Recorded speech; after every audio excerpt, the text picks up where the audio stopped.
Hi, everyone. My name is Brian Ratigan. I'm a filmmaker and a programmer at the Atlanta Film Festival, and welcome to the 50th annual Atlanta Film Festival. This is a virtual panel, as you know by watching, called The Art of Cinema, Poster, and Media Art. And we are very excited today to have some of my personal favorite poster designers and Blu-ray artists and just artists in general to talk about what they talk about their craft and talk about just designing in general for home video releases and poster arts in theater. If you don't mind going around and introducing yourself and where you're located. Let's start with you, Sam. Hey everybody, thanks for having us. Thanks, Brian. Hi, Drew. Hi, Elizabeth. Um, Great to see you all. I'm a poster designer, Blu-ray, DVD art as well. Um, I can get into more of my background as we talk, but I live in Nashville, Tennessee, born and raised here, Music City. I'm also a drummer and a producer in music and kind of interdisciplinary in multiple creative arts. But I'm a cinephile, studied film, and it's what I love. So, trying to apply my childhood love for drawing and design and visual art to movies and finding a way to do something interesting and creative with great films and promote awesome releases on home video and in theaters from new and repertory distributors. Because cinema and film definitely needs it right now, and there's a huge audience for it, and it's really fun to do this kind of work. Awesome. How about yourself, My Drusilla? name, oh yeah, my name is Drusilla Adeline. I do graphic design, poster art, visual art under the kind of like design pseudonym Sister Hyde online. I'm based in Burbank, California. I'm originally from Indiana. Um, and I'm also a musician. Doesn't happen that often anymore. I do this all the time. Um, yeah, I design movie posters both with agencies and solo. I design home video, art and packaging. I also design book covers, album covers, concert posters, whatever comes across my desk. I'm bad at saying no. So I'm usually working on like seven things at once. Um, and I also went to film school. Have more of a background that we can talk about. Huge cinephile, major, big fan of Sam's work, was a big influence on me getting into the game. And it I think that passion for the art of film itself and the art of art and the way those two things blend together has been an inspiration my entire life, and it's super fun to get to do this. It beats changing tires in Indiana in the sweltering sun, I'll tell you that. Great Waffle House bolt too. Yeah, I'm repping for Atlanta. yeah. There we go. And how about yourself, Elizabeth? Hi everyone. My name is Elizabeth Yu. I grew up in Queens, Long Island, and now I'm in Brooklyn. So I've been in New York pretty much my whole life. I'm a fine artist. I paint a lot of, all my art is kind of cinema related. I work in like watercolor and charcoal, pastels, occasionally acrylic paint. And all the like movie posters, Blu-ray covers, book covers I make are also, it's all like analog. A lot of the titles are also like hand drawn. I really love that. Um, and yeah, I mean that's pretty much it. I'm really honored to be on this panel with, two of my favorite movie poster designers. So yeah, thanks for having us. Of course, yeah. Thanks for being here. Yeah, my name is Brian Ratigan. I'm one of the programmers at the festival, and I was asked if if they wanted me to put a panel together, and these are the three names that immediately come to mind of like the work is so inspiring, and every time something is released, I'm like guessing, is this a new Sam piece? Is this a new Sister Hyde piece? Like, is this a new Elizabeth piece by Elizabeth Yu? I was curious too, like just because everybody's sort of coming into this. Sometimes it's just like in the store and you see a title. It's kind of like you'll buy a record based on the artwork just to hear what it sounds like. I feel like sometimes the introductory point to a film might be the artwork itself. or the case that the disc is in. And I was just curious about maybe like some of your inspiration when when you're designing stuff, but also like can we talk a little bit about like maybe your first big job, maybe the thing that kind of like got you into doing this in the first place, or like your first big break, however you would like to answer that. We can go down the line again if you like. Sure. Yeah, I mean, I was telling a friend, one of my favorite bands is Air, the French band, French duo, and that cover by Mike Mills, the filmmaker, actually, for Moon Safari in 1999. This was before the internet. Well, the internet existed, but you still were going into Tower Records to buy stuff. And I bought that record just on the cover. I'd never heard of Air. I was like, I love this design. I know this is going to be good, and that's in music. But I think, I was just at a new boutique Blu-ray pop-up yesterday in Nashville. Press Play Video. They just launched, so it's a mobile video store. It's instead of VHS, they're doing all new Blu-ray and 4K and DVD, and it's so cool because we really need that here. And all the heads came out, and people were just noticing stuff just on the cover alone. And oh, what's this? And I've always thought that with a poster or a Blu-ray, the main job is just to that's it right there. Get their attention. What's this? And after that, your job is done. Then they discover the film, right? So and if they end up loving the cover and they want to, face it out on their shelf as a thing that they're really proud of and they get attached to that artwork, that's even better. But the main thing, the job is to get them to watch the movie or know about the movie. And so yeah, to segue into like my first job with this stuff was with Criterion and Janus Films. And growing up, Criterion is the gold standard of home video art. It's always, they were the main label doing it with putting attention onto the cover art especially, and then applying that toward a canon of film. And it's how you discovered film is the cover art. And I remember like Tarkovsky, it was just the Solaris cover of the DVD. I was like, oh, this looks interesting. I know who's Tarkovsky. Um, and so, for me, um, getting my start was kind of a self-initiated concept where I saw that Mondo in Austin was doing these silkscreen posters for film events. And I've always done illustration, cartooning, posters for my school. Like in high school, I did all the posters around on the hallway and stuff. So I was doing some graphic design, even though I didn't really understand that. But I saw those Mondo prints and I opened up this book of Cuban film posters. I always reference this because it's really what turned the light bulb on for me.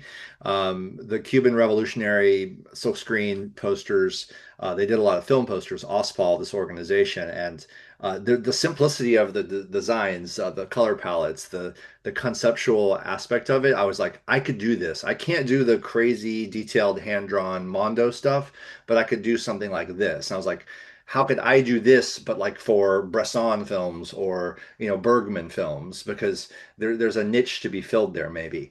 And so I went over to the Belcourt, which is our local art house cinema. They're one of the best art houses in the country, and they're doing great. And I've been going there since I was little. And I just pitched to them, could we do a couple, limited collectible posters, kind of like Mondo, but kind of keep it on the down low, because you have to go through licensing processes to sell posters, and most people don't do that, especially anymore.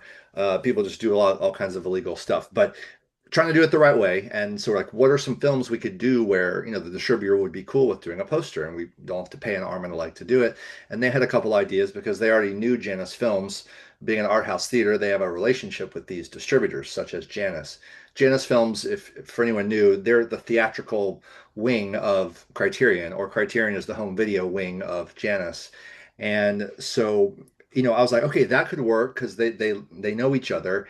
And in the back of my mind, I was like, ooh, then maybe Criterion would see what I'm doing and would want to hire me for something. So it was somewhat calculated. Like, I want to get my ideas in front of the kind of clients I want to work for. And I've always recommend that to students, trying to like um, encourage people to find ways to make the kind of work they want to get hired to make, and to somehow get it in front of the people that they want to hire them. So we did a couple screen prints for My Neighbor Totoro, that was completely hush hush because of course it was Disney and we just made like 20 of them. And it was like you can chalk it up as like a promo item or something like that. But we did one for Janice for Human Condition, and then around that time is when House, this Obayashi film from '77, huge cult classic now, but it kind of started at that time, having these midnight screenings. The Belcourt was one of the first big midnight screenings, and I did a poster for it. Just having watched a VHS copy that my friends and I were passing around, it was during that time when the movie was being circulated that way, and I did a little poster for it. Janice saw it. They loved it. The movie was a big hit, and the event was a big hit. So they were like, "Oh, let's do more of these." And in fact, could we just port your poster in for the campaign? And so it became the official poster for the re-release, first U.S. release of the film, and then onto the Blu-ray. And then while that was going, Criterion was like, "Well, let's try another title in the meantime and see how you do." And that just kind of led to me doing several things with Criterion. And then over time, other boutique, distributors reached out, other boutique home video companies reached out, and yeah, just piecemealing a freelance career together based on that. Yeah. I mean, I also can't emphasize how important that house cover is. I mean, I see it on No. t-shirts. It's so ubiquitous to the Criterion label now Yeah. in I, general. I I peaked early, it's like my most famous poster was my first one, and it's all downhill from there. But that's fine. If you can have anything that sticks at all with people, I mean, Yeah. yeah, just to see that poster going around in various forms and all sorts of bootlegs of it, which I think is great.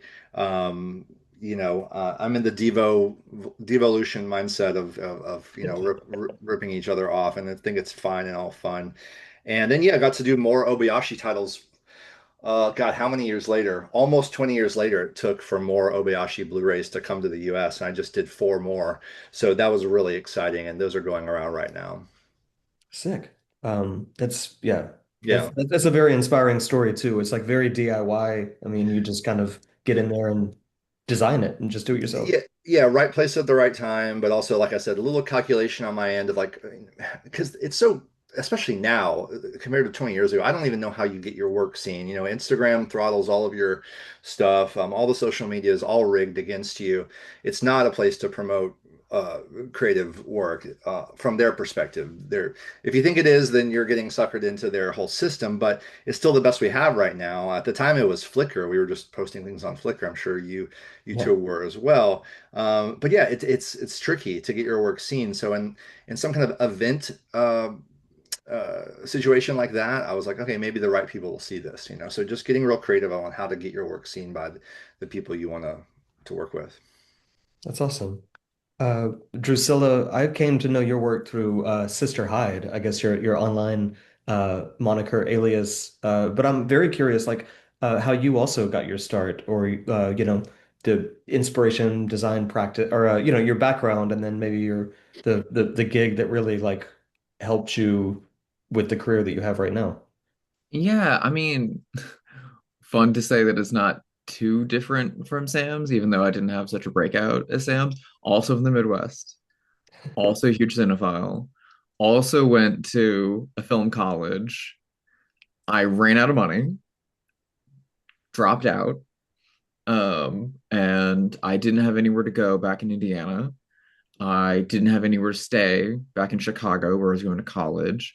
And so I was kind of fumbling and couch surfing and just trying to survive. And a friend was moving to Los Angeles, and I was like, fuck it.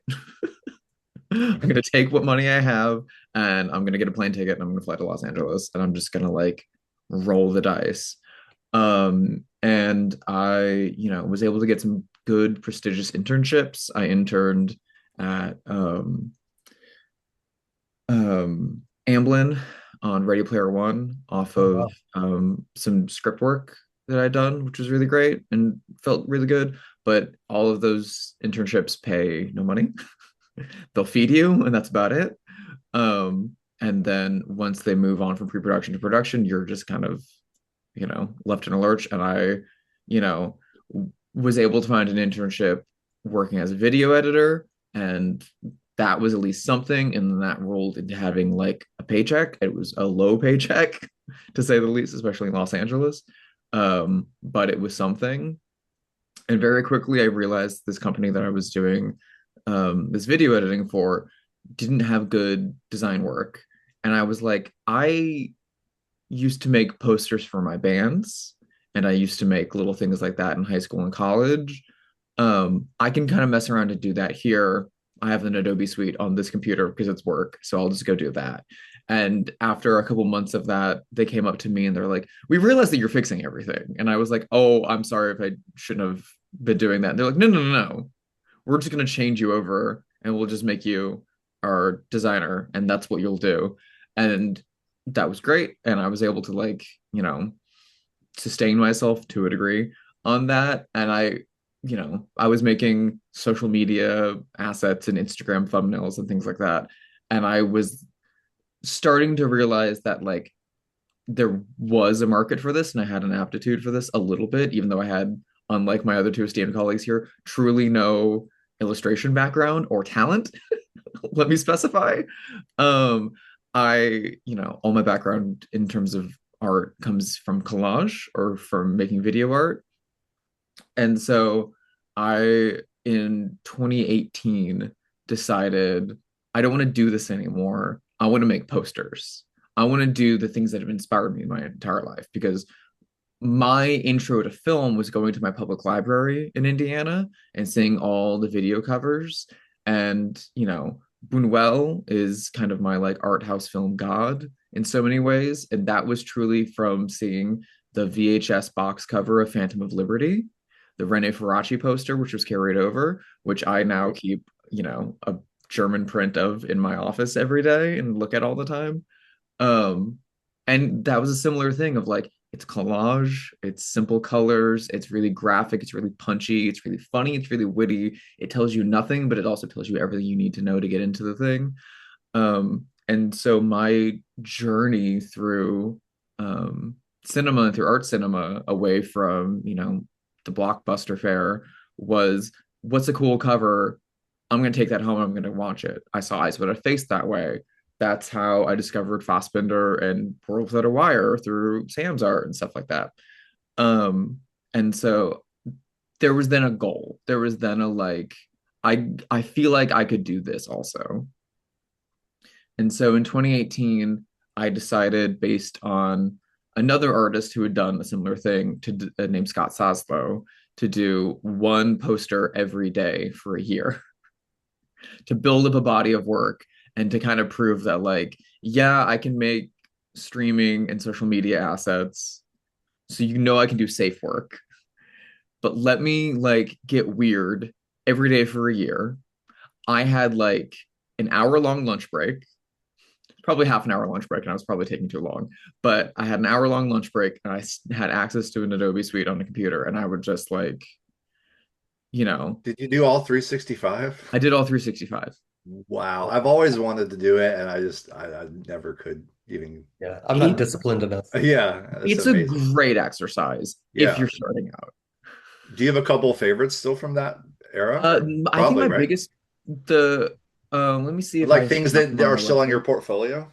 I think they're still in my portfolio. Yeah, yeah. Because Um, that's what I did too, is just you create stuff on your own and you make your mhm. own portfolio to start, essentially. I Yeah. think I did a piece for Heather's, which is still I got an email a couple days ago from someone making a short film being like, "Can we use this Heather's poster you made in the background of our film?" And I was like, "I guess." I don't know. That one I did one for Taxi Driver that I think has gotten some love online. I use that as an excuse to like try new things. Yeah, Like I would like in the morning I would come to work and I would think about a movie and be like, oh, I haven't thought of there's like not a good poster for that out in the world. Let me just yeah, go play around. exactly. Or it would be like, I want to try my hand at illustration. What can I do with illustration? Or I want to try vector illustration today. I'm going to do all four of the Oceans movies and I'm going to do vector illustrations for all four of those. Yeah, So yeah. there's like a format to those. Hmm. And then it would also be like, no one's making posters for fan posters, at least for Bergman films or Fassbinder films and stuff like that. So like Yep, those are the movies that I like and I watch, and everyone's already making fan posters for Jurassic Park and Star Wars. So exactly. let me do that for the stuff that I like. Let me do fan posters of Val Lewton movies and all that kind of stuff. And so, you know, 4 months into doing that every day for a year and just posting it up on Instagram, filmmakers, independent filmmakers, small independent queer filmmakers that, I had connections with, started reaching out to me and being like, I have a new short film. Do you want to do a poster for it? Cool. Started off that way. And by the end of 2018, I'd already done a handful of freelance projects. And going into 2019, I was listening to Poster Boys, Sam's podcast, and I had years before dug through all of the like film and process blogs of all the artists that I liked and looked up to, you know, Ron Miller, Neil Kellerhouse, Eric Skillman, all these people. And I was like, I feel like I could do stuff like this. And, I remember in 2018, the South Korean film Burning coming out. And I loved the key art for that, which is by Eric Buckham at Palace Works. And So I good. like, always look into the people that I like. And I was like, oh, he's like 5 miles from me. Oh, nice. And so I reached out to him and I was like, hey, I love your work on this. If you ever need, freelance, if you ever need like anything. And I didn't know how small of a shop they were. It's literally two people at the time. I think now it's one person. And he was like, yeah, come on over. He's And I the met with nicest him, guy hung ever. out, chatted him up, and he was like, yeah, I mean, everything comes in. And the next day he was like, well, someone hit us up to do a short film, and that's kind of like below our pay grade, so we'll just pay you to do it. Yeah. And I did it, and there was a finish, and that was my first like freelance professional finish. And I kind of start rolling from there, and I quit my job, and I got hit up by a couple different record labels and stuff like that, and was able to do some stuff. A lot of those jobs fell through due to, client related things, and some of them didn't pay me. And I got off to a really rough start in 2019, and I had to take a job at a local movie theater at a Lemley here in LA. And I was like sweeping carpet and ripping tickets and making popcorn and like still doing self-initiated work in my free time, just trying to like bounce back and like find more clients and stuff like that. And it was in the middle of that in December 2019. We didn't know how good we had it. That I Um, got an email from Eric Skillman at the Criterion Collection, being like, "Hey, would you want to work on a project with us? We're doing some Scorsese short films. Would you want to work on that?" And I was literally, you know, sweeping floors at a movie theater, and I was like, "Yes, I absolutely do."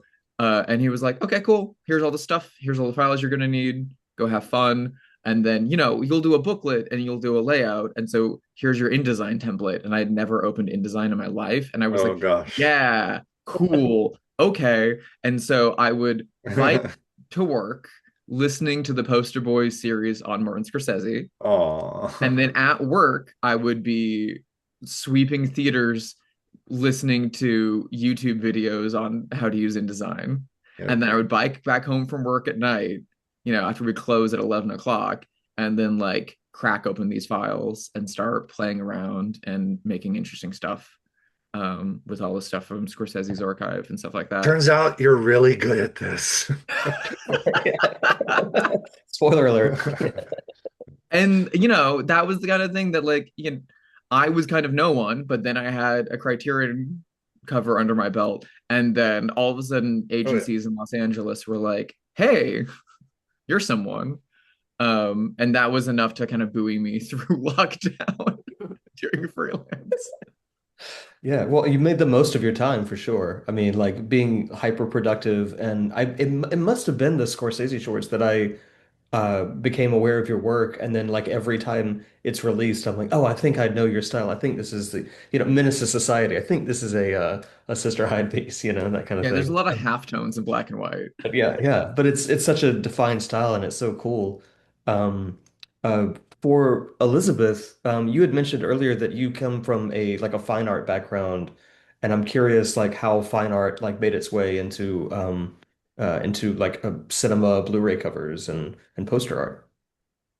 Yeah, so I've been drawing since I was like 5 years old, and I grew up in the suburbs on Long Island and was just like, anything to escape my reality. I'd read books, watch movies, and then I guess when I was a teenager, That's when going to my local library, I discovered like, the older movies that I would come to love. Like just looking through books and stills, and posters of Antonioni films and Godard, and discovering, the French New Wave, and then that led me to take out, DVDs from that library just based on like the covers. So most of those were Criterion covers.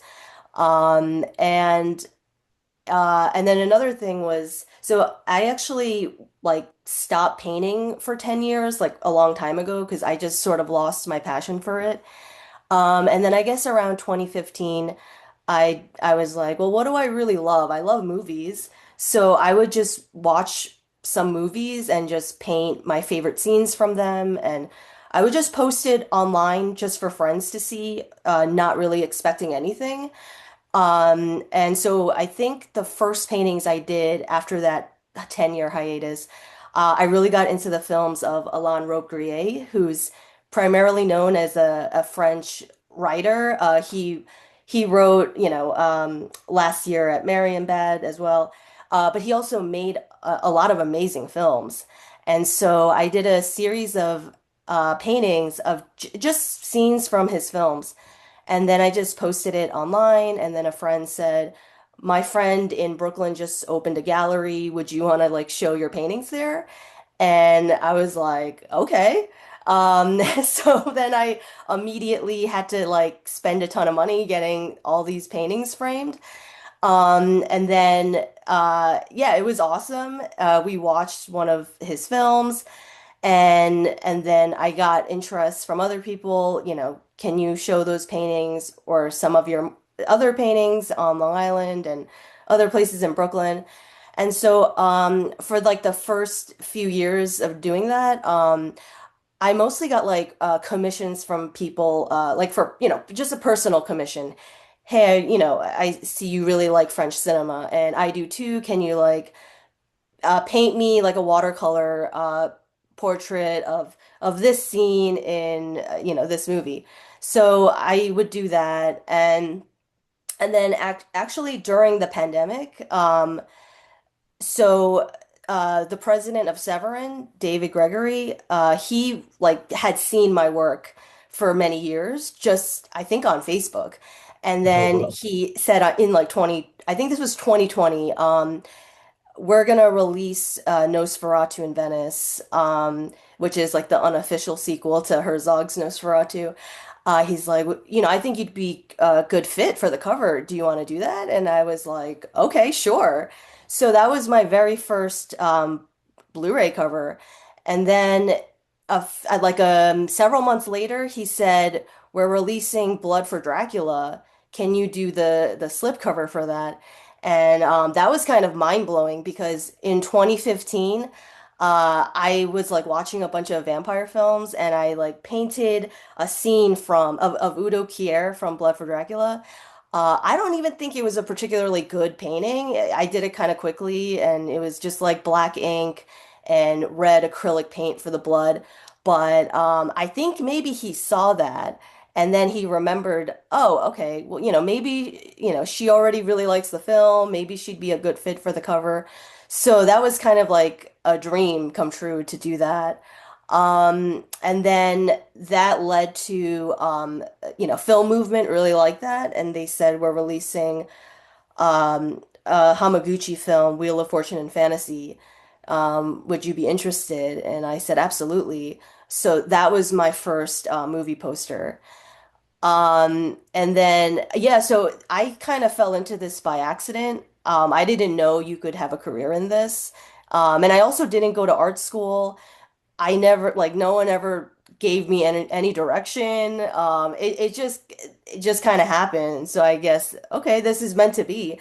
And then from there, I just yeah, like Vinegar Syndrome and like Big World Pictures and a lot of other clients started commissioning me for work. And I've been doing it ever since. And I'm super grateful for it because it's like my favorite thing in the world is just to watch movies and to make art inspired by it. So yeah. Yeah. The Wheel of Fortune and Fantasy is such an amazing cover, and I don't think a lot of people realize that how like that is a calling card in a way. Like it's not like you need a business card. You do one design like that, and it gets permeated throughout, the video stores and stuff like that, and people do remember it. I mean, that's one that definitely sticks in my mind. As well as, R.I.P. Udo Kier.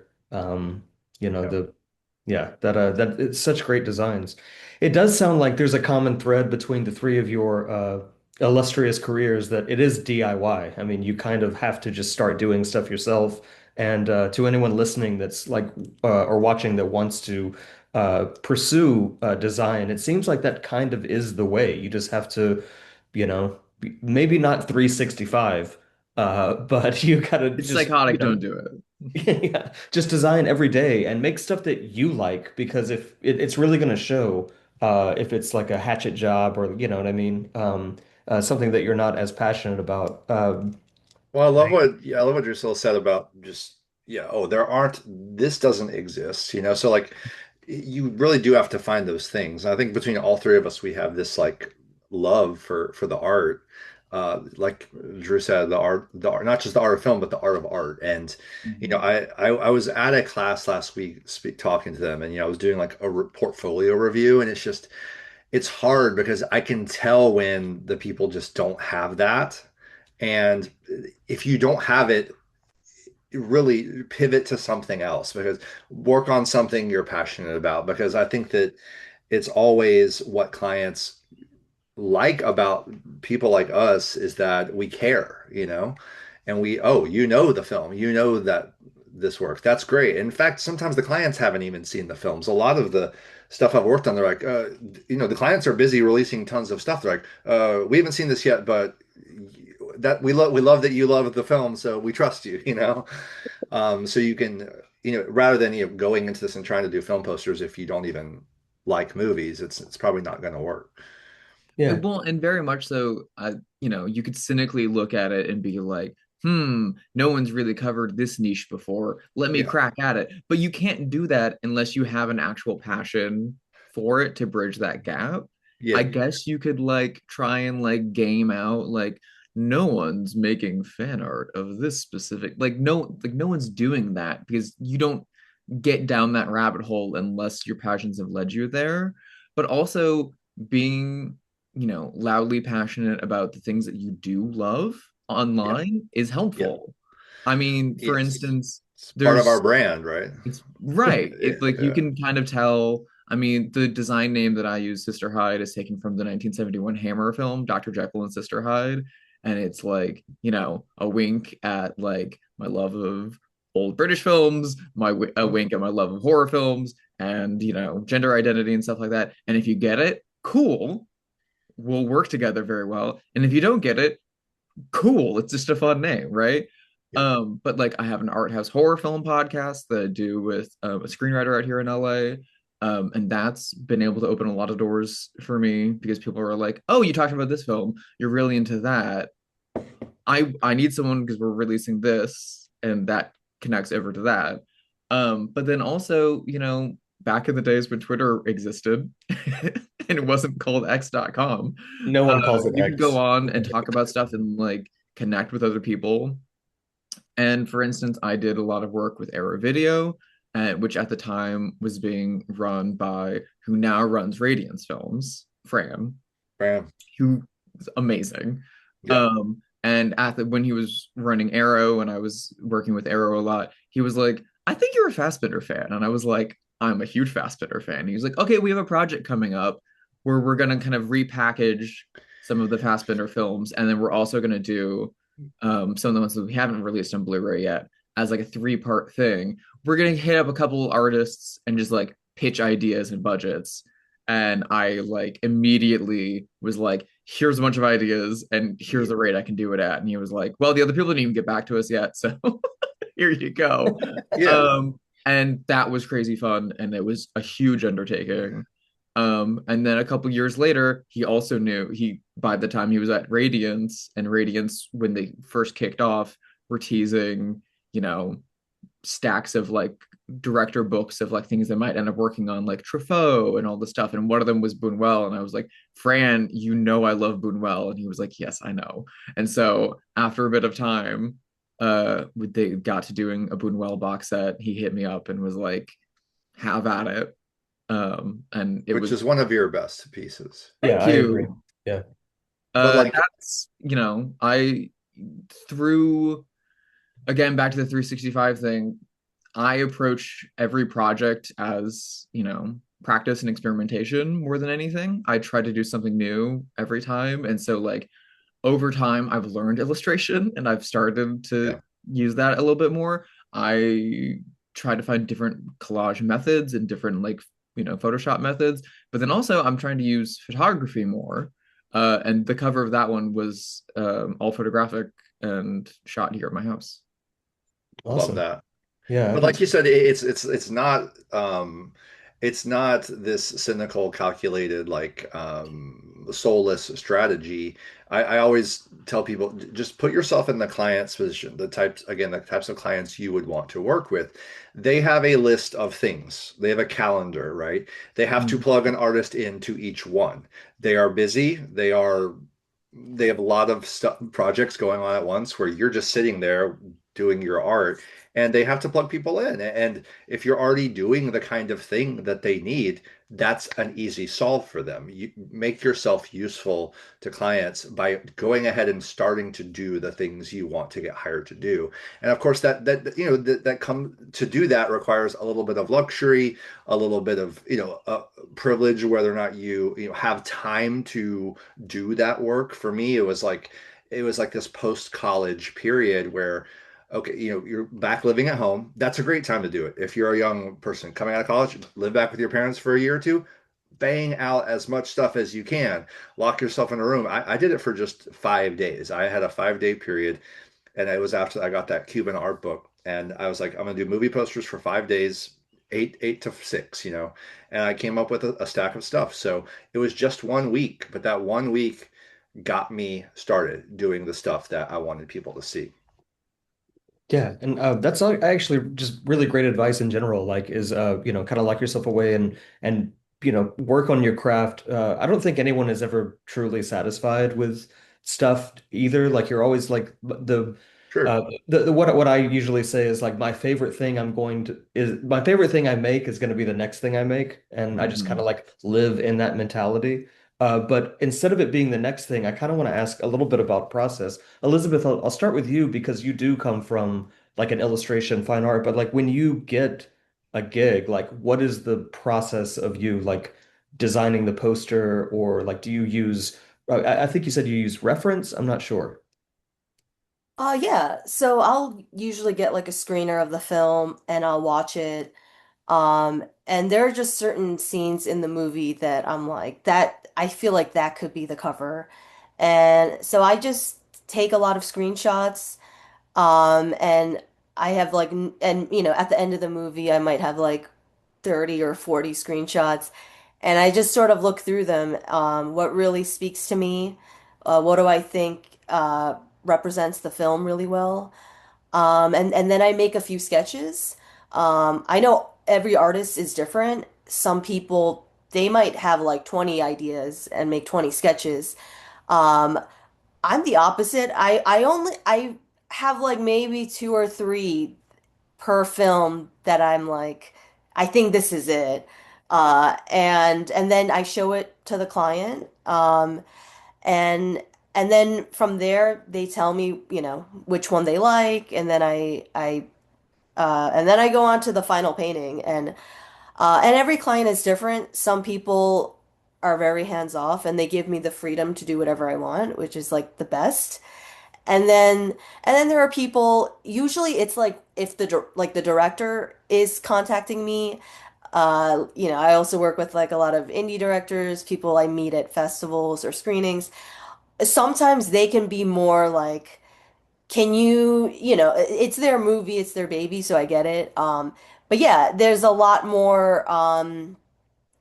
I guess there could be some disagreement, like maybe they have so many ideas and they want it all in one poster, and I have to kind of show them sometimes like less is more. And so yeah, so that could be kind of difficult, but it's also, it's good practice dealing with all these different kinds of clients.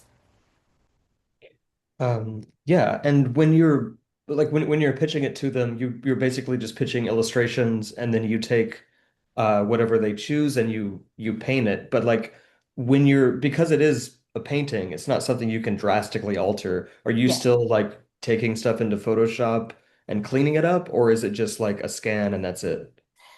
I scan it and then, well, so these people know like th this is a painting, right? So it's not like I can start from scratch again if you don't like it. But there are times when it's finished and they need something to be a different color, or maybe they need something added. So then, and then I would have to go into Photoshop and adjust that. So, but yeah, but it's still, mostly analog. That's Yeah. awesome. Yeah. What about What, type? How do you handle the type stuff? yeah, good question. Do you leave that Um, to someone else, or do you do that as so well? the type stuff is Typography for yeah, instance. it's usually like the distributors I work with, they might have like an in-house designer that sets the type, Yep. but sometimes they want my hand-drawn writing. So and I love doing that. So I've Yeah. done a lot of hand-drawn writing for a lot of Blu-ray covers and posters, but yeah, I You then consider hand myself drawn more directly of onto the painting, or is that a separate element that you then scan oh in? yeah, so I'll draw, like I'll write out the filmmaker's name and the title. That's a separate thing. And then I just in Photoshop figure out like where to put it. And I have very limited Photoshop skills. by the way, But please, yeah, anyone listening, never use a hand-drawn font. It's just so easy to do it yourself. exactly. Yeah. And Please, this God, is one of truly. our, that's all of our pet peeves, I'm sure. But like, if you see a handwritten font, but all the E's are exactly the same, it kind of Mhm. breaks the spell. Just Right. do it yourself, and it takes a minute usually. Hmm. Yeah. But so I But love that all yours are real, organic, hand painted things. Oh, thank yeah. you. I know, Drusilla, you work in like a drastically different way too. I mean, we talked about the Scorsese shorts, but like your after hours cover is fantastic. I'm just curious if you're doing the same thing where you're taking like reference images. Also, like well, to back up a little bit, you have a defined style, but like it's so varied within that style. And I'm Mhm. just curious, are you doing reference images or like how do you come to create a design that you then will like pitch to the client or after they pitch to you.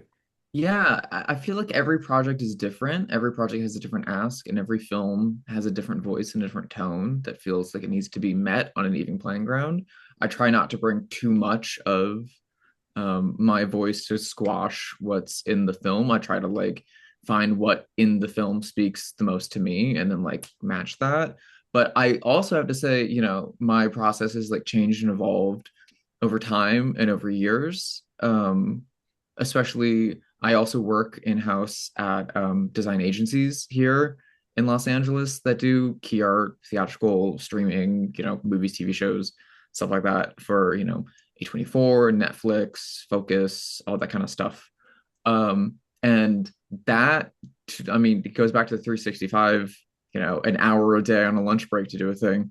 Those jobs and that kind of environment is expecting you to do like 3 to 5 things a day with 10 other designers or 20 other designers, 3 days on one film or one show or whatever, and do it as fast as you can, and as clean as you can, and as quick as you can.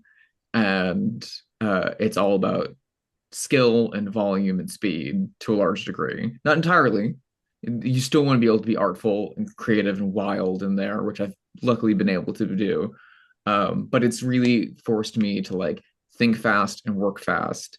And so for a lot of projects, when I first started out, I would be like, kicking back, watch the movie, dive in, look at all the photos provided to me, do a bunch of research into the film, take as many screenshots as I can. And I still do that, but it used to be, just tossing stuff into Photoshop and playing around. I used to like do a sandbox approach, and that took a lot of time and took me a while to like find things that worked. and Yeah. then to then build it out. What I have started doing a little bit more over the past 5 years or so is starting with reference images, either for tone or for construction or for aesthetics or for type or for color or anything like that, and putting together mood boards and reference from, art books, film poster books, Pinterest, like anything I can get my hands on. And I'm always trying to find a kind of left of center reference point, but also something that speaks to what it is that I'm working on. And so After Hours is a situation where I've been working with the Criterion Collection a little bit at that point, and I had just finished working on the Peter Bogdanovich film Targets with them. Oh, And wow. literally in the wrap up email, they're like, and we're going to move you on to After Hours. And I was like, that After Hours? Okay. Um, and the biggest thing they wanted to convey was the humor of the film. And that was a movie that, I love and I've seen many, many, many, many times. I own the one sheet for it. I collect a lot of vintage posters, as I'm sure other people here do. And that's such a deeply iconic poster. I like didn't know how Yeah, you could with fight the that. with the clock and Yeah, the the clock, his head is at the top of the clock, and he's being wound up by two very large fingers of a woman, presumably. Um, and then, after that, we ended up doing Main Streets, which was another even more iconic poster to like buck up against. It Yeah. was really hard to do. And so, Mhm. on After Hours, I rewatched the movie with my girlfriend who hadn't seen it at that point, really like reinvigorated myself with it of the like, okay, there's Kafka surrealism, there's 80s New York Soho art punks, and there's this unending anxiety the whole movie. We need to put Griffin Dunn center stage, and we need to get at this visual language that represents 1980s Soho.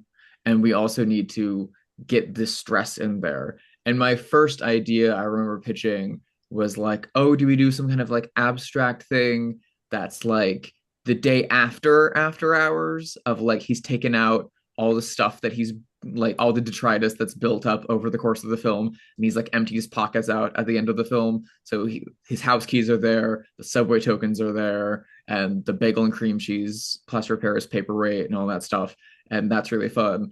And they came back and they're like, that could be interesting, but that kind of implies that he survives, and we might not want to have art out there that implies that he survives the night, which, spoiler alert, maybe he does, maybe he doesn't, which is kind of the thematic conceit of the film. And so I was like, okay, what can we do to feel like this is part of the movie, part of the world? I really loved the flyers of him throughout the movie, the like wanted posters, and I love the 80s punk scene deeply, deeply, deeply. And so I found uh, a piece that Art Chantry did, um, I think in the 90s, for a book. And I, was such a huge fan of Jay Shaw's Criterion cover for Repo Man, which is, just the year Oh yeah. before Los Angeles punk, and is like one of the most deeply iconic covers they've ever put Yes. out.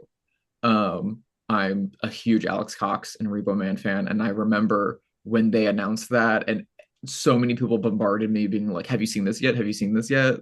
Like they crushed it. And so those two pieces were my high watermark of like I want to aim at these two things, and then I had other Yeah. references and stuff like that. But the overarching idea was like I just need to convey him the sense of anxiety and then like pressure. And so it just became a collage solve of like taking every cameo, every great supporting actor in the film, and so many different pieces of the movie for those who know, to surround him and to like build pressure around him. But then, even if you haven't seen it, it kind of builds this cacophony that's then balanced out by his image. And that, I mean, it was literally the case of like going through the film and finding screenshots and finding the exact perfect shot of Griffin Dunn. Uh, Yeah.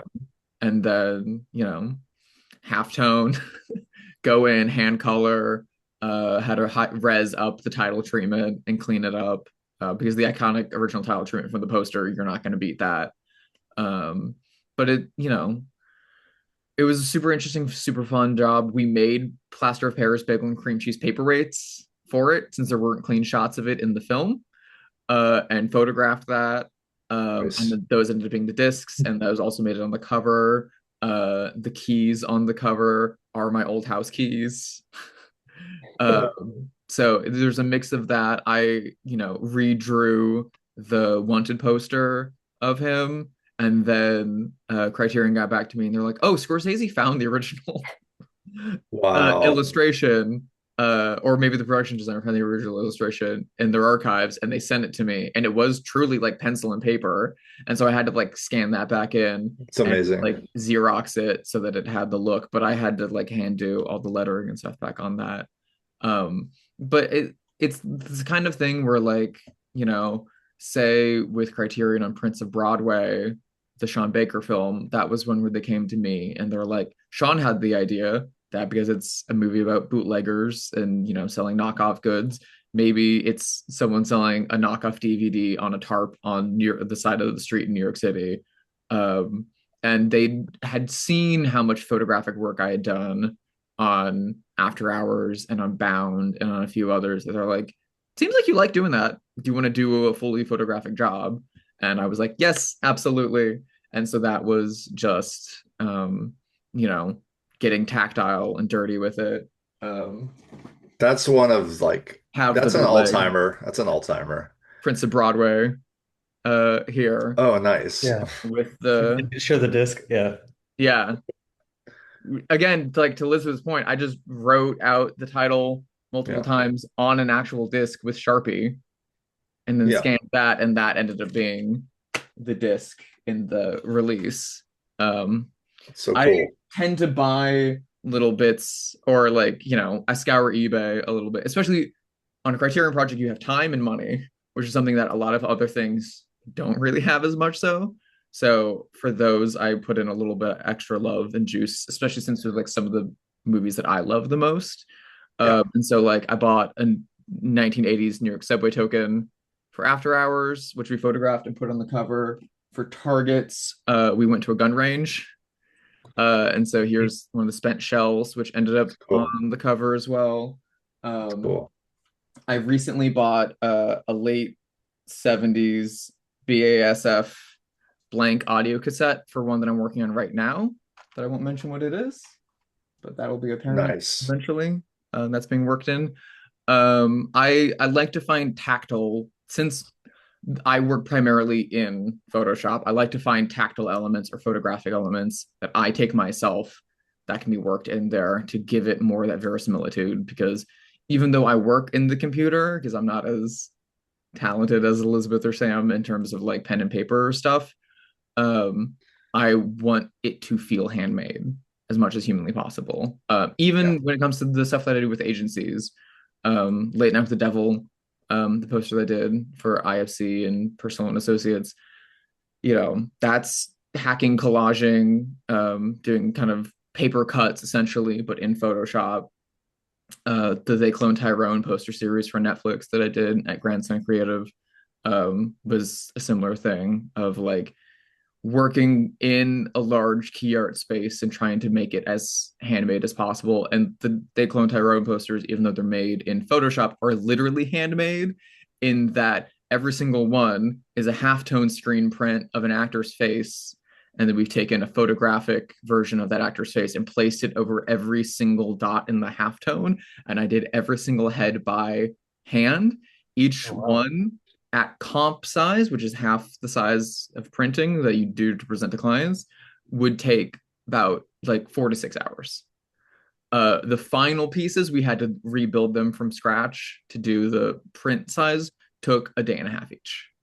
Wow. Um, they're gigantic. And that's another one with reference where like we had a lot of time on that project and we were throwing all these like blaxploitation ideas at the wall and getting at the 70s aesthetic that the film has and getting at this like black film culture that the film is so like deeply steeped in and celebrating. But we wanted to find an out of box thing, and I was literally leaving the office on my way out, and I walked up to my creative director and I was like, do you like Hans Hillman? And he was Hmm. like, I'm obsessed with Hans Hillman. And I was like, do you know I'm trying to remember the name of it. Uh Pierre and Paul. yes. Yeah. As There's soon a as Hans I saw Hillman your poster. poster, I knew it was an homage. It's Oh yeah. so great. That's an overhead shot of a crowd and people standing in their shadows and it makes a face. And I was like, because this is a movie about identity and about cloning and stuff like that, is there an idea to that? And he was like, well, we don't have the photography of them standing like that. And like, I don't know, maybe that's too close of an homage. Like, and I was like, well, what if we do something different? What if we just do it based around the face and stuff like that? And he was like, you've got tomorrow, do it tomorrow. We'll see how long it takes. If it takes too long, no. And I was midway through it and placing stuff, and the owner of the company came by and he was like, what are you doing? And I zoomed out so he could see. And he was like, that's great. However long you need on this, take it, do it. That's great. And from the very first round that we presented that, Netflix was like, so we like these. So these are just going to go to the side. We'll talk about those later. It's really fun. But even to Sam's point, like, it's a pretty direct homage to that poster in terms of even the way that it tapers down to leave room for the type. We did that on the opposite side of the poster, so it's not the most obvious, but having out of left field reference points is helpful. Of all the work that was done for They Clone Tyrone, so much of it, both at our agency and at others, was based in 70s blaxploitation posters and stuff like that. And almost none of that is what was finished. All of the stuff that was finished was a lot more artful and based in fine art spaces, and then kind of ratcheted up and then using the influence of the film. So the kind of 70s aesthetics on that poster live in the type and the typography. And I love some chunky 70s typography. Yeah. Also, to echo Sam's point about like if you can write a title, do it yourself. Don't use like a font. Instead, like when you're using actual reference for things, it's so much better than if you're sourcing it from like iStock photo or something like that. Because you Yeah. could just find a tape or an image of a cassette tape or Mm. whatever and use that, but everybody else is using the same stuff. If you're Everybody else is pulling using that. You're limited to the angles that they have available. You're limited to the resolution and to the exact thing they have available. It might not be period correct. And also, you have to pay for it. yes, Yeah. that's And also also Whatever true. hundreds of oftentimes, dollars you have to pay to yeah. license a New York subway token, it's cheaper to go buy one for $8 on eBay. Yeah, And then you and can do whatever you want with you it. often can't find the exact thing you're looking for too. Mhm. As big as the internet is, it's still kind of unorganized mess. Yeah. So it's easier to find those things yourself, and then yeah, to mess with them, or even like with the mean streets, like you're talking about how iconic that poster was, having doing a new thing for something that already has iconic key art, and especially the iconic title treatment. But you made the title treatment your own by making it itself a reference to the original title treatment. You're making it look printed. You're making it have a different look to it, and that's a really way to a really That was a note good, straight from Eric at Criterion. We had yeah, done so many passes at that cover, more than I've ever done for anything. It was yeah, really hard to crack that one. I was back in Indiana on a trip visiting family, and I got an email from him being like, we need to start over. And I was like, that's bad. I've never reached this point ever. I'm terrified.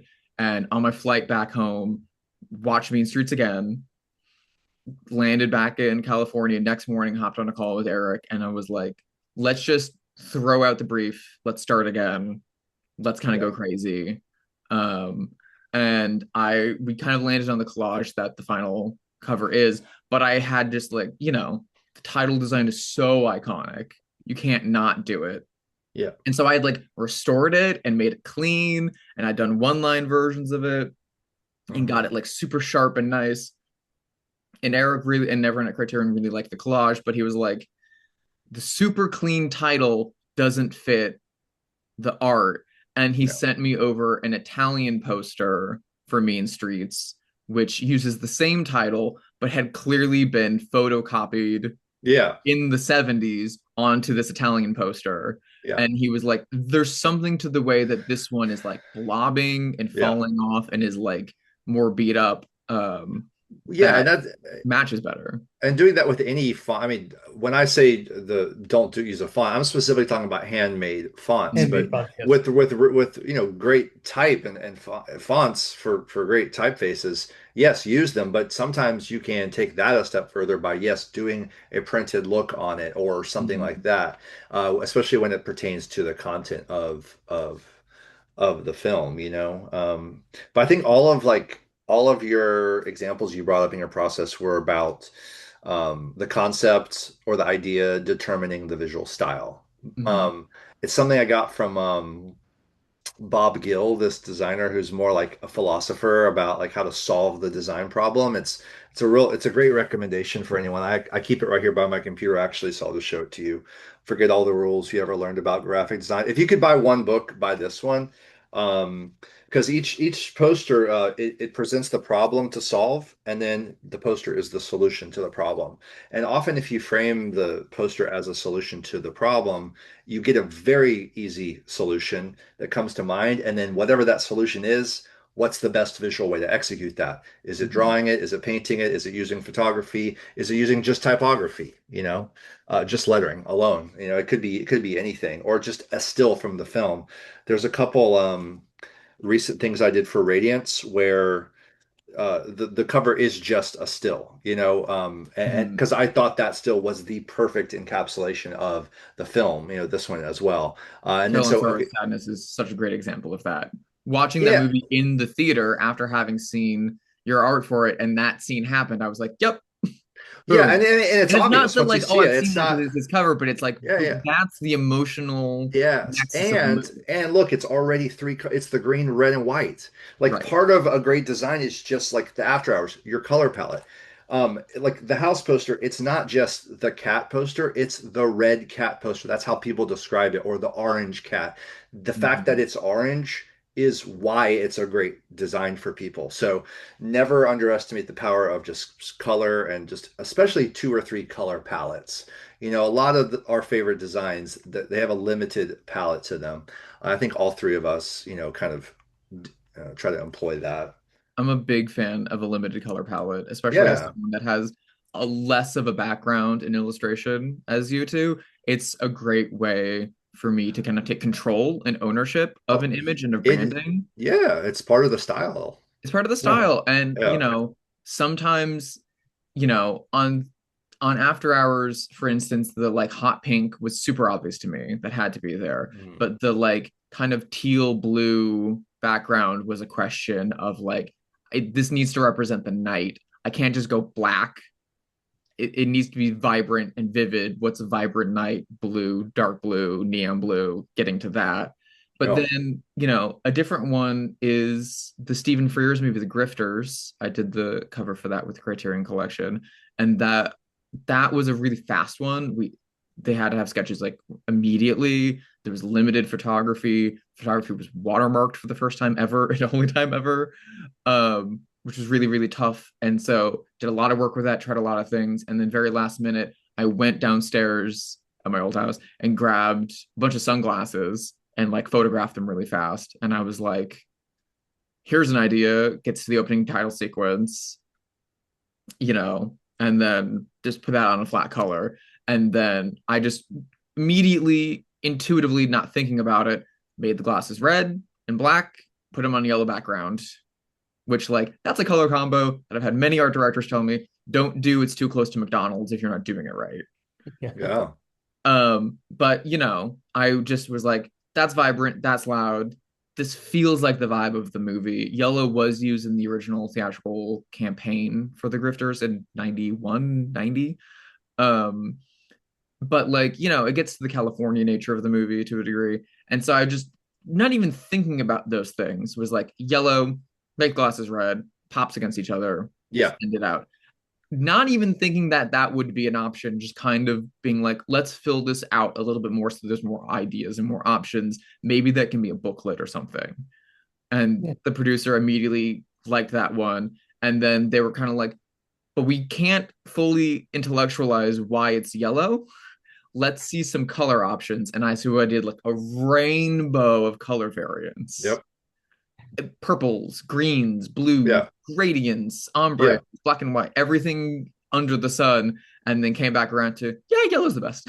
Yeah, yeah, yeah, I don't yeah. know. And color variants are a great way to give the clients a collaborative role because the clients, especially if you have a great art director, they're going to have great ideas. You want your art directors to have ideas, but sometimes the clients don't, and they think they have great visual ideas or they want to have great visual ideas. And so if you can detach a little bit from the preciousness of it has to be this color, but use color as just a carousel, a playground to just show lots of options, and they're like, oh, we love the purple one, and that makes them feel like, oh, we chose that, and between you and them, you came to the solution. And it's like, great, I like all of the colors. Whichever one you like best, I'm good with. It's a nice way to present options because I think one big thing we haven't hit on yet, and Drew mentioned it, is that working with agencies or working as a freelancer by yourself, there's a whole range of expectations for how much work you're going to produce, how many concepts. Like Elizabeth, I'm kind of like you, especially have become this way recently, which is why I hardly get any work anymore, which is like I got one or two things I know this is the way to go. I can't do 6 or 8 posters. I certainly can't do 20 poster concepts like a shop could, or a shop is really presenting maybe hundreds of poster concepts all said Mhm. and done when they're pulling from all of their sub designers. So I'm really about, a lot of my best work that clients refer to, that's something that I just had a lightning flash that I think this is the solution. Um, and so I try to tell clients that I was like, I can do like 7 concepts if you really want, but they probably won't all be very good. There's probably going to be one or two that I think are the way to go. Um, and so, yeah, it's hard to come up with multiple ideas, unless you just kind of detach yourself from the preciousness, from the ego of it, and just say, I'm going to use it as an exercise like you do for your agency work, and just bang out as many variations as you can and not be attached to it. But I've become I think I've it's become really very important to attached to my detach. I designs. at least Yeah. in the agency Yes. side of things, but And the also agency you have to.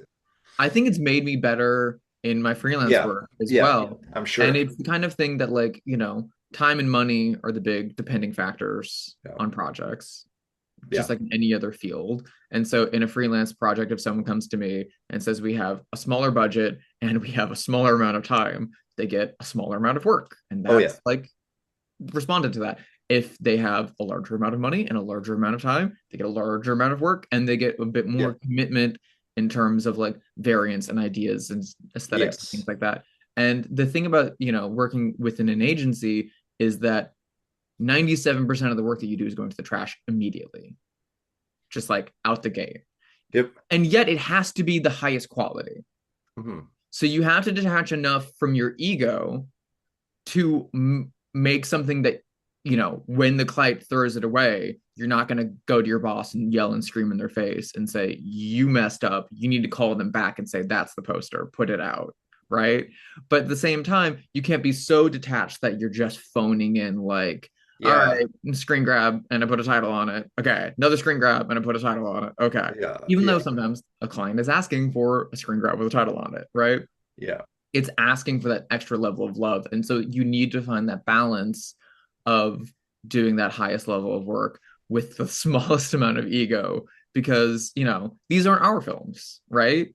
To Yeah. Elizabeth's point about working with freelance filmmakers, this is their passion project that they've spent years and money of their lives making with all these other people.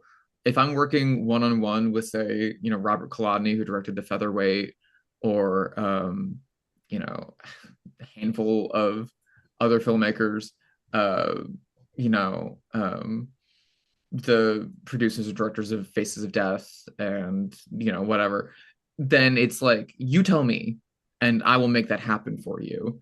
But, working on something where, say, Peter Bogdanovich has passed away or something like that, where you can kind of have fun and go nuts and go crazy and you can be a bit more the author of the piece. That's lovely and that's fun. But, so much of it is being like, here's what I think could be a solution. They didn't go with that. Well, I still know I have that in my back hip pocket and I can use that on something else.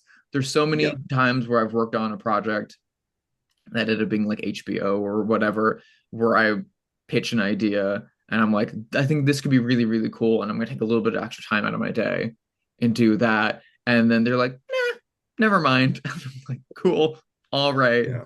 And then, last year, I think all year, off and on throughout the year, we were working on the movie Eeny Meeny, which is, you work on jobs for like a year and a half sometimes in an agency life, but you're Mm. just like working on it for like 3 days at a time every 4 months, right?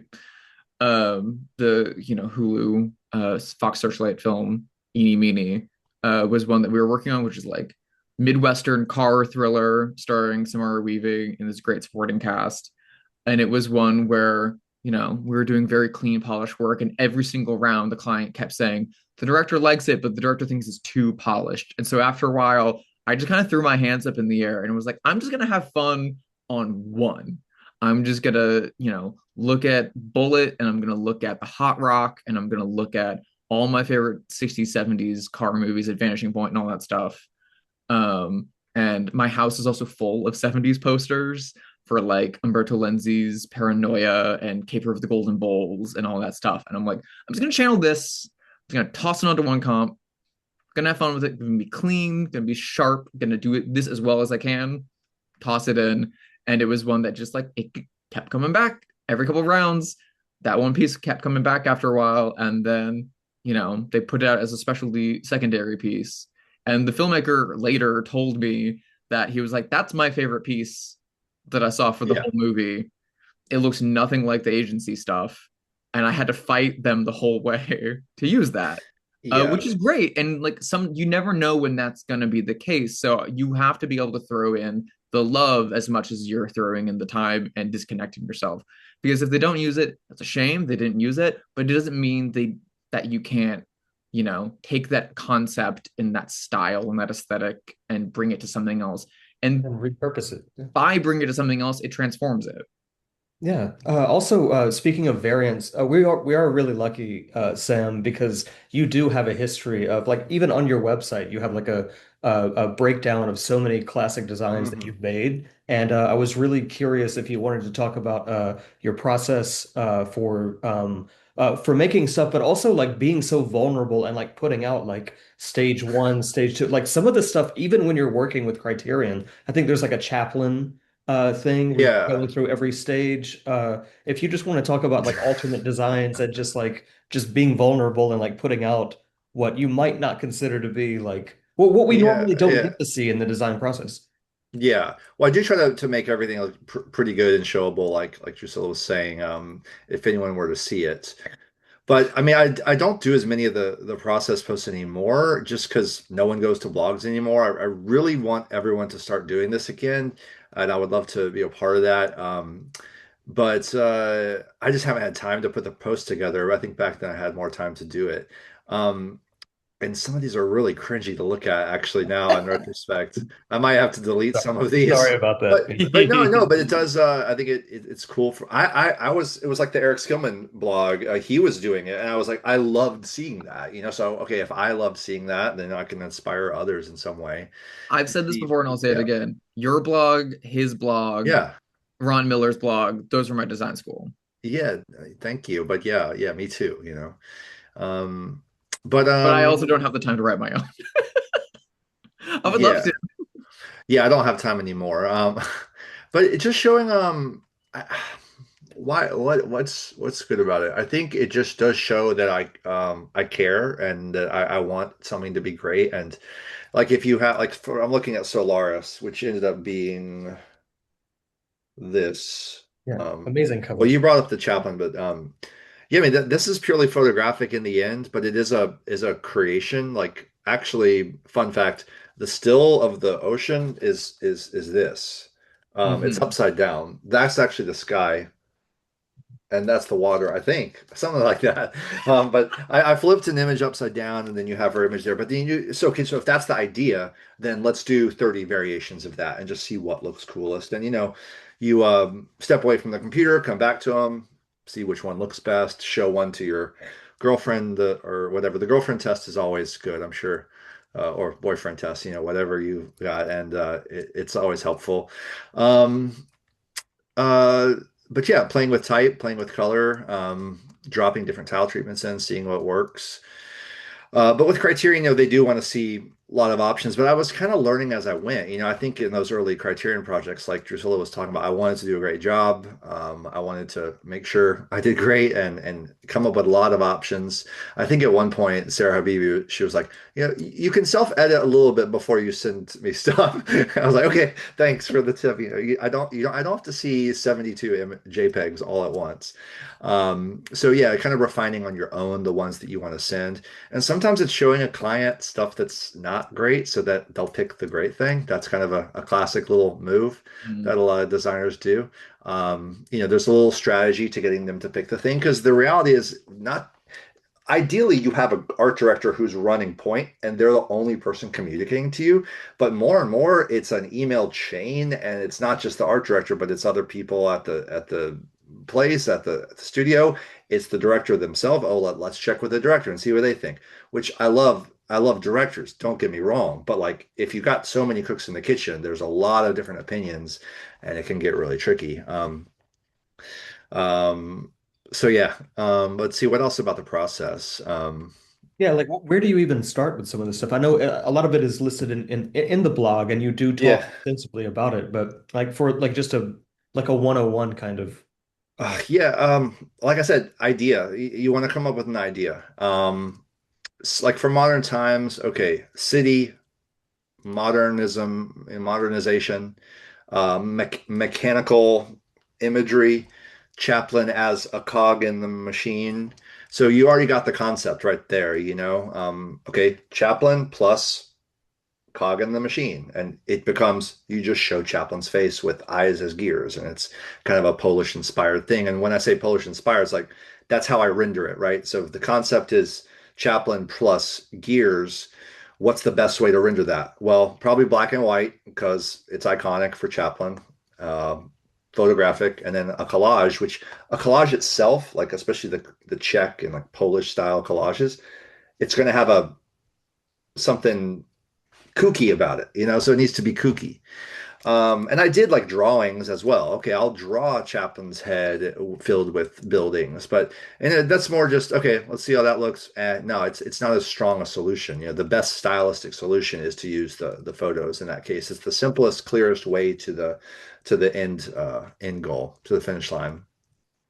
And then it's okay. I got the face, I got the gears. I'll show you the what we're talking about. I got the face and the gears, and then it's like what's the type. And then you just try typing a million ways. Is the type inside the hat? Is it over his head? Is it under here? Is it small? Is it big? Um, we actually brought Ron in on this one to help with type, show me some period type. So it's just seeing what all works best. A lot of trial and error. But in some cases, again, like House, it was one and done, and sometimes you just have that bolt of lightning where it all hits, and you don't do a lot of variations.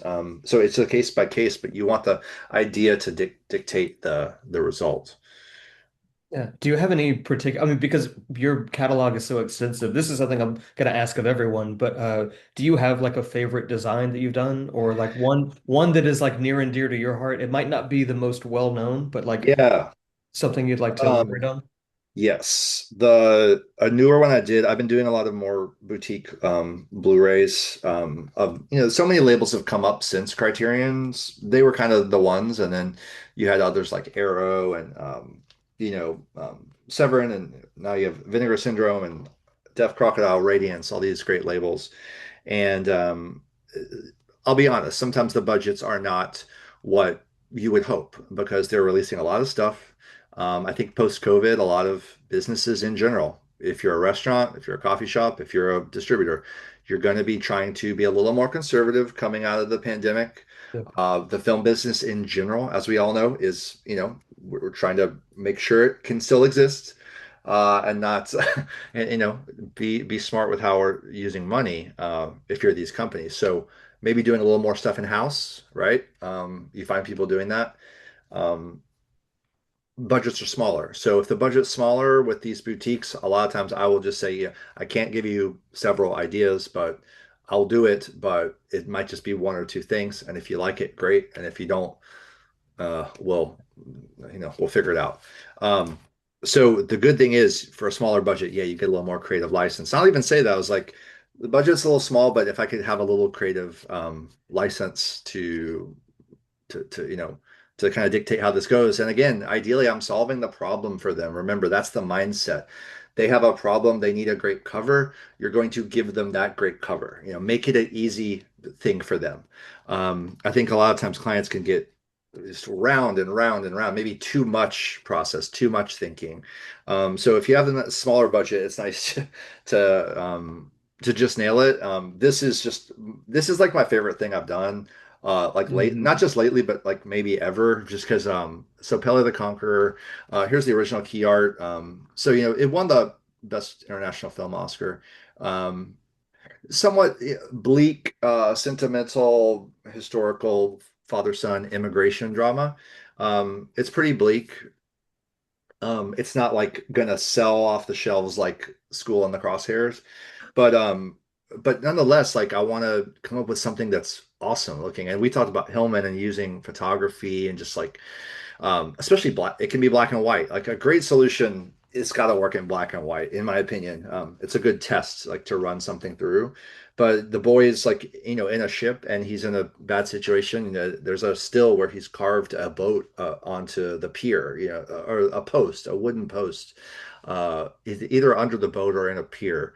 And I was like, that's it. That's the cover because it says everything. It's the whole, and credit to the filmmaker. The filmmaker came up with this, just like House. Like Obayashi created this image, right? It's not mine, but can I take the image from the film and transform it into a graphic piece? That's my favorite kind of solution, because I'm really taking something from the film, and so yeah, that can just be it. And of course, you have to build it out. So there's some Photoshop trickery and some digital work here because I had to extend all of this wood and make more wood. I took photographs of wood and layered that in to really make it feel correct. And then the handwriting, I've been enjoying, just like since it's about a boy, it's a boy's perspective. It needs to look a little bit crude, just kind of don't be precious about it. Just take a colored pencil, even use your fist or do something to trick yourself into writing it in kind of a naive kind of way. And I wrote a couple of those and then I scanned them in. You pick the best P you like, you pick the best E you like, and you build. I usually kind of build the title treatment like that. So I'm just really happy with that one because it's a conceptual solve. That's my favorite kind of stuff. You can have richly detailed illustrations and whatnot, but I love when there's a concept. I mean, even Elizabeth's Wheel of Fortune and Fantasy, we both got to do a Hamaguchi poster. To me, there's a concept there in that poster. It's saying a lot about the characters and the concept of what's happening there. Um, it's not just an illustration of a moment. It's more, you know. Yeah. Also, having never seen Pele the Conqueror, your cover makes me want to see it so much more than the original, to be honest. Yeah, because you don't want just a sappy, inspirational looking period piece poster. That's already been done.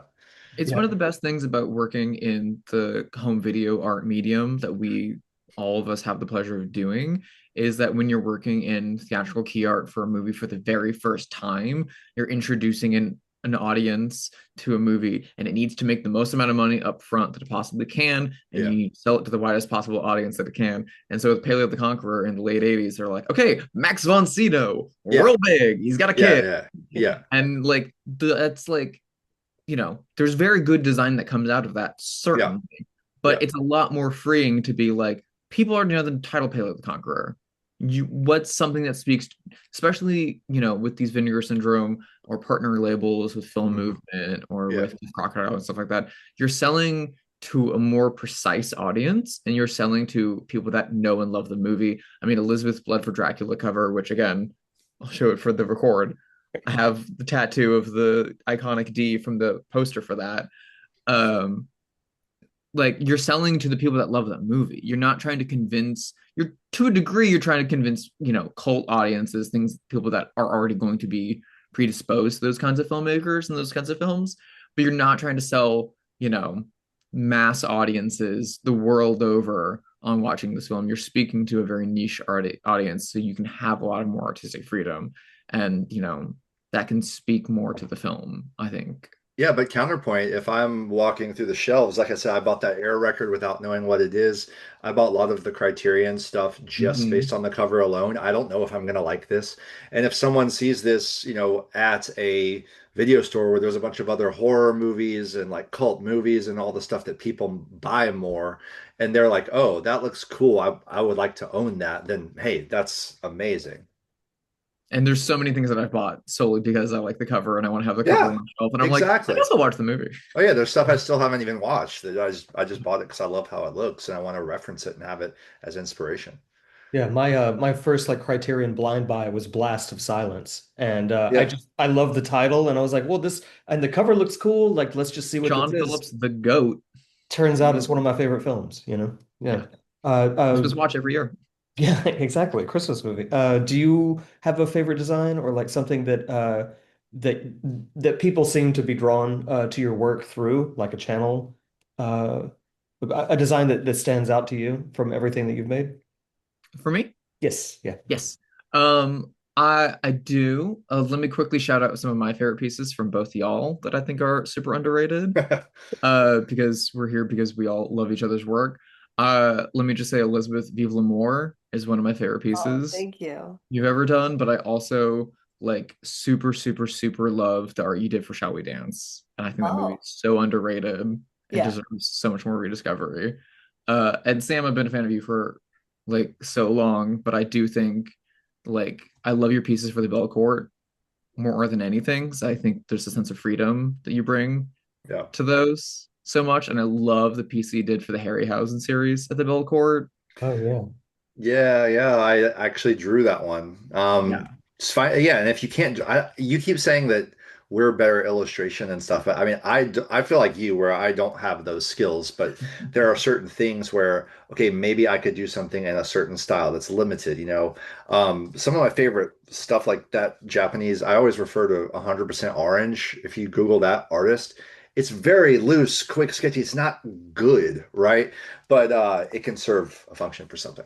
Yeah. Carry. I love that aesthetic. I think, you crush it. And anytime, I can get little like detail illustration like that out of you. It's like the Seven Yeah. Samurai poster. Yeah, yeah, yeah. I want to do more of it. I want to do more of Love, love, love, love, love, love. Let's bring Poster Boys back. Poster Boys it. 2026. I do feel like, when I mention my work, people, or if I'm like, out and about at a screening or something like that, and someone is like, "Oh," that I feel like the After Hours cover gets brought up probably the most. I think, recently the art for Ms. 45 and Cruising for Arrow has been brought up a bit recently. The Buñuel set for Radiance, which was such a dream project. I've gotten some very nice comments about that. Recently, the Faces of Death campaign um, has gotten a lot of attention, which makes me really happy. Within the industry, within like agencies, the They Clone Tyrone posters are very much a calling card for me. Every agency I ever interviewed at is always like, how'd you do those? Like, which is great. And like that, won a Clio award, which felt really nice. In terms of like my personal favorites, I've got some like soft spots. I think I have a really special love for the poster that I did for the comedy Paint with Owen Wilson, um, because I had a childhood crush on Owen Wilson and like loved Royal Tenenbaums and Shanghai Noon and all those movies in the 90s and early 2000s. Love, love, love. One of my first like actors I like watched anything just because he was in. And when that project came around, they were like, we don't have any production photos because it was shot during COVID. And I don't think we can do much with screenshots from the feature. But Owen lives in LA, so he'd be willing to do like a Oh short my God. photo shoot It's day if you like amazing. get a good concept across. And I'm a big Burt Incredible. Reynolds fan, and my girlfriend had bought me a keychain of the Burt Reynolds pose on the bearskin rug for the magazine he did in the late 70s. And, that movie is a kind of riff on a Bob Ross-esque figure who's kind of like a local small town celebrity, quote unquote, in Vermont, who just kind of like is very calm and very quiet and very chill, but kind of like sleeps with every woman in town. Um, and so, quick, sketchy little thumbnail of, you know, the Burt Reynolds pose, add an afro, uh, add add a paint palette in front of him, bada bing, bada boom. They really went for it. They really dug it. We got Owen in, we got the filmmakers in, we got the production designers and hair and makeup team in from the film. They brought the wig from the film, they brought all the paintings from the film. And so we got to work with Owen. I put the paintbrush in his mouth. Uh, we rented a bearskin rug. We photographed all the paintings, and I was the body double for the shoot when they were setting it up. So there's photos of me in the same position. And I have like a personal mock-up of the exact poster, but with me in the position, which is really fun. And it was just super fun, and the build was super quick and easy because we shot everything that we needed, and we ended up getting two finishes out of that photo shoot. And Owen was super fun to work with and super, super nice. He walked on the set day of quoting Bottle Rocket, which was hilarious. Wow. And that piece also ended up winning a Clio, which was super special to me. The movie, wasn't super beloved when it came out, but I think it's really fun and really cute. And I think it's, very, very adorable and cozy. And I'm really, really proud of the work. I think it, speaks to myself and also speaks to the movie in a really unique way. And then I think with in the home video sphere, I'm really proud of the work I did for Targets. I think I'm really, really, really proud of that collage. I'm really, really proud of that booklet too, which is weird to say, but like it's like a 40-page booklet, and I'm really proud of what we did in that. I think that's underrated, and I think that movie's underseen.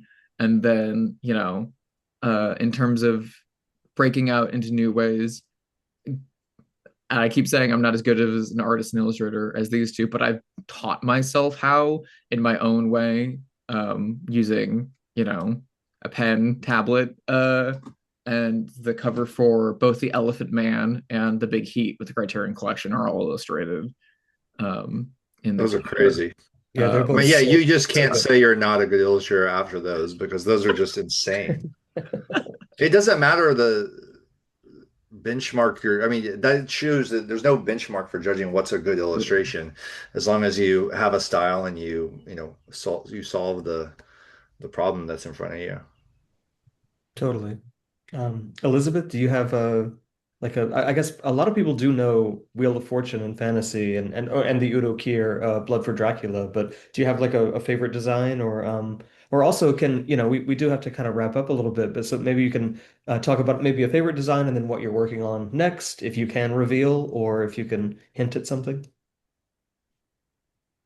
Um, I mean, the Wheel of Fortune and Fantasy poster, it opened so many doors for me. So I'll always, that'll always hold a special place in my heart. That one, it's an anthology film, so I didn't really know what I was gonna do with this. Am I gonna put like every character from all three stories in the poster?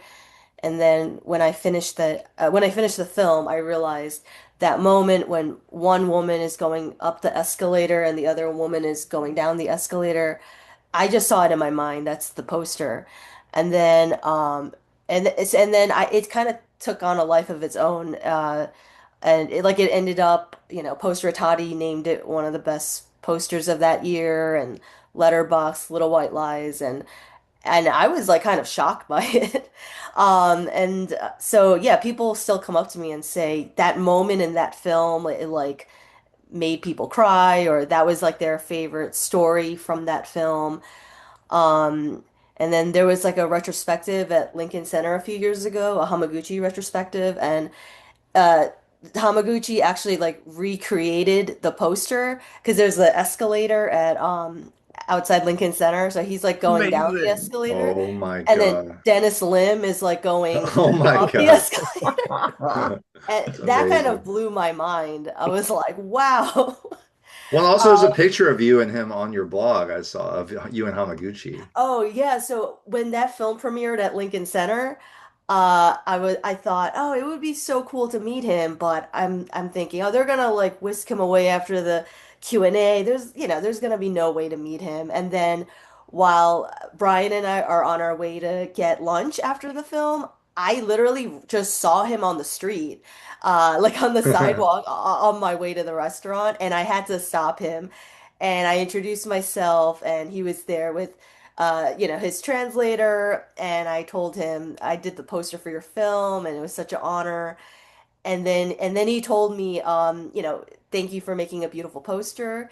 And then he said, this is like a moment from my film because it's all about coincidence Yeah, and chance encounters. So that was a really cool, like full circle moment. That's so Um, amazing. beautiful. yeah. And then I guess what I'm working on now, I guess I can't really like reveal what I'm Yeah. working on, but yeah, I have a bunch of stuff with, Vinegar Syndrome, Severin that's gonna come out in the next few months. Nice. And then I did a book cover for a filmmaker, Michael Glover Smith. It's a Bob Dylan book. I love And Michael, based in Chicago. yes, so do you know I've Michael? Oh, known him he's for years. awesome. Yeah. Yeah, so we're actually gonna host like a book signing for him, and then his friend Ben, who's a filmmaker, made like a short film inspired by the book. And so yeah, I haven't received it yet, but it'll be cool to hold it in my hands. Mhm. So yeah, expect a lot more stuff to come out. Yeah. It's awesome. And make sure you definitely check out the each of these artists on Instagram. You both have or you all have like great followings, and you always promote your stuff really well, which I find very inspiring. It's also like a little bit of a mini library looking at your work. But Drusilla, do you want to talk about what you've got coming up? I know everything's under NDA or whatever, but if Yeah, you got something exciting. I've got a couple things coming up. Well, I mean, first and foremost, I host a weekly art house horror podcast called Bloodhouse. New episodes of that every week dropping. We've got a lot of big guests. We just had Alexandra Heller Nicholas on to talk about the Blair Witch Project. We've got some big filmmakers booked and coming up. And we also record commentary tracks with Arrow Video. We've done Dress to Kill, the Brent De Palma film, Long Kiss Goodnight, and we have one coming out later this year that I can't say the title of, but is one of the most important slasher films of all time and is a huge favorite of mine. So that should be out by the holiday season. And then I'm currently working on, I just wrapped up a gigantic project with the Criterion Collection, which should be announced soon. It might be announced by the time this conference is available, but I'm gonna hedge my bets anyway and not spill any tea. But to both Sam and Elizabeth's point, I did a lot of handwritten title designs for that. I did 12 handwritten titles really fast in a notebook that are all in there. So Cool. that's gonna be really exciting. Huge, huge, huge last 9 months of my life undertaking. Wow. And then I'm currently working on another project right now, which feels like it's both connected to both of you because it features Udo Kier and it is directed by a filmmaker that Sam has done a poster for in the past as well. So it's Ooh. really, really exciting. Yeah. I've got a lot of fun stuff coming up. I stay busy. I got rent to pay. That's awesome. What about you, Sam? Well, first of all, I didn't say it earlier, but I know we're in Atlanta. I really didn't mean to wear my New York Knicks hat. I But mean, listen, I broke out the Waffle House and you broke out the Knicks, dude. if you're one of the people who lives in the Venn diagram of cinema and basketball, which is an amazing place to live, and if you know, you know, there's the two things are so spiritually connected in ways I can't even describe. But yeah, we're 2-2 as of the time of recording the New York and Atlanta series. But yeah, have a couple Blu-rays coming out, not announced yet. One for Vinegar Syndrome. I finished a while ago. Sometimes things take forever to come out. About it's one of my favorites.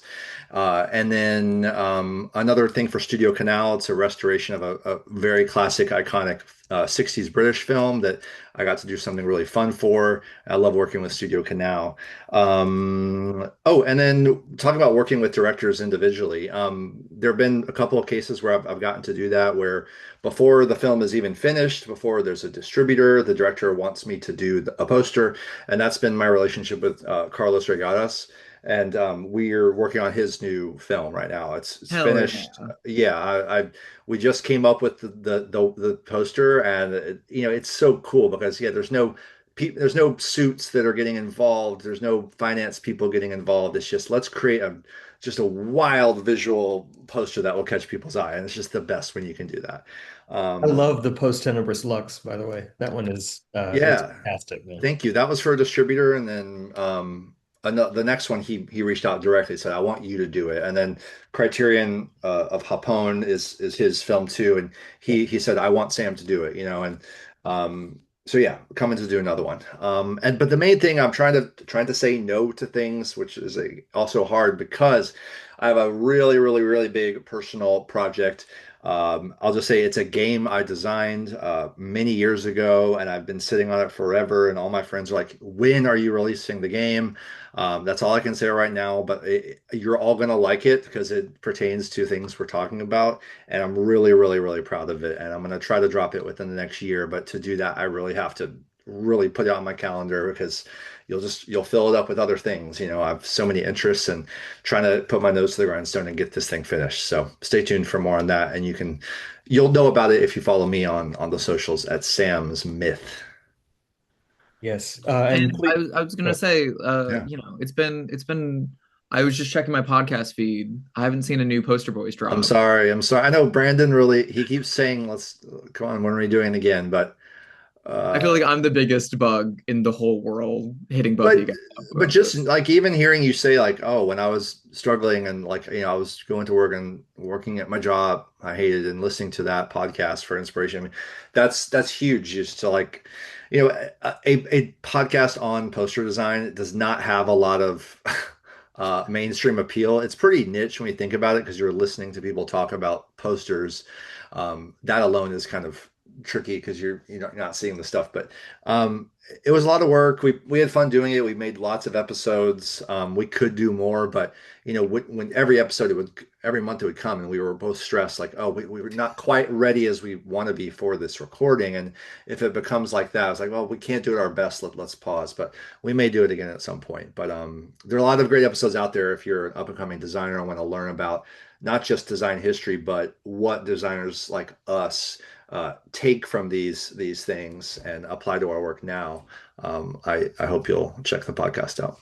I yeah. listen back to the old epersodes on specific things if it Yeah, I do applies to a too. project I'm I working I, on. I do too. Yeah. I need to learn from myself. If I'm working on a Scorsese project, I'll re-listen to that episode. If I'm working on a Lynch thing, I'll re-listen to that episode. Nice. You know, something I was just working on, it applied to that, and I was listening to an episode, and then Yeah. the Blank Check podcast would cover like the entire Yeah.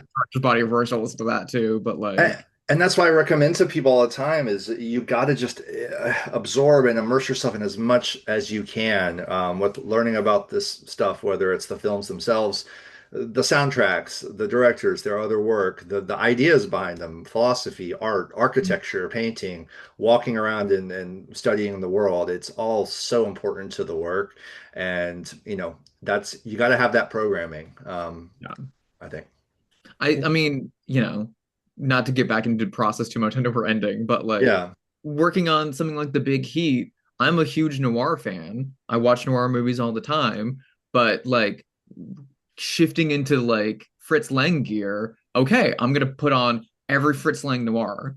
I'm gonna put Yeah. on Yeah. every Yeah. like B noir that I haven't seen yet. Gonna rewatch Out of the Past and stuff like that while working on it because I just like Yes. I only want to think in that language while working Yes. on this. Me too. Yeah. Yeah, and these are all really. This has been a great conversation, by the way. And we do Yeah. have to wrap up, unfortunately. But I definitely want to give a shout out and thanks to the Atlanta Film Festival for hosting us. Thanks to Linda Burns for putting all of us in the same room together. Thank you to Sam. Drusilla and Elizabeth, for your time. This has been a really, really informative for me and hopefully for everyone else. But most of all, thank you all for watching and hope to see you at the festival. And thank you to Waffle House. Shout out to Waffle House. Go Knicks.